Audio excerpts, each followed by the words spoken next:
can turn back now or learn the stuff they don't want you to know.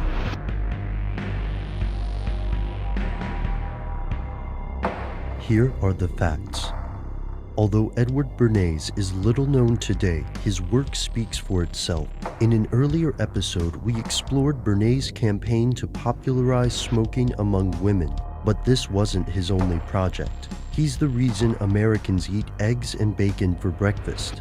Before Bernays, most Americans ate a light breakfast. In the 1950s, the Beech Nut Packing Company contracted Bernays to expand sales of bacon. Instead of attacking other bacon companies, Bernays courted experts. He wrote a carefully worded letter to 5,000 physicians asking them whether a hearty breakfast was better than a light one. The results made headlines. More than 4,500 doctors recommended a hearty breakfast and specifically mentioned bacon and eggs. Bernays' plan was a success. Business owners across the United States took notice, and they weren't the only ones. In fact, Bernays worked for the United States both before and during his corporate campaigns. However, they didn't pay him to sell bacon or cigarettes. They paid him to sell wars. Here's where it gets crazy. In 1917, President Woodrow Wilson formed the Committee on Public Information, or CPI, which raised support for U.S. engagement in World War I. Bernays worked for the organization, which was headed by George Creel.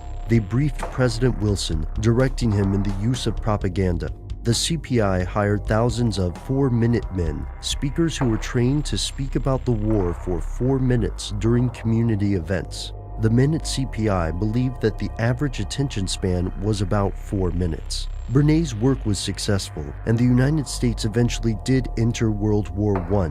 His work didn't stop there. Over the years, Bernays consulted with other presidents, Eisenhower, Hoover, and more, while continuing to consult with businesses. Often his client base overlapped in strange ways. When the United Fruit Company was unhappy with the democratic government of Guatemala in the 1950s, they first pulled strings with the U.S. Embassy. Under the previous dictatorship, United Fruit had enormous control over the country. They had tax exemptions, a large degree of autonomy, and controlled the country's railroad and post office. Yet the new presidents refused to support United Fruit's control of the nation. They also allowed the Communist Party to operate openly. Unfortunately for those presidents and Guatemala, United Fruit had high-level connections. Allen Dulles, the director of Central Intelligence, was a stakeholder in United Fruit, and his brother, John Foster Dulles, was Secretary of State. But United Fruit still needed to convince Congress and the American public, so they hired Edward Bernays. Bernays persuaded Congress and the administration that attacks on United Fruit were proof of communist subversion, and that President Arbenz was a communist himself. According to the CIA report, he sent correspondents from Time, Newsweek, the New York Times, and Chicago Tribune to report on communist activities in Guatemala. As the coup took place, Bernays persuaded the American public that the CIA-backed military juntas were actually freedom fighters stopping the spread of communism. Bernays' work paved the way from the 1954 coup of Guatemala, which triggered a civil war that would last for 4 decades. By the time this war ended, hundreds of thousands had died.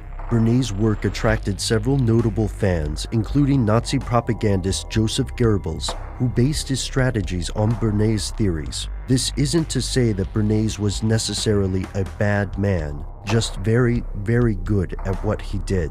And Goebbels wasn't the only person to copy Bernays' work.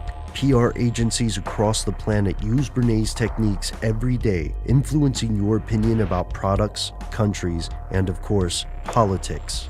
But who's paying them to influence you and why? That is something they don't want you to know. Tune in next week to learn more about the legacy of Edward Bernays and how the same propaganda techniques are being used on you today.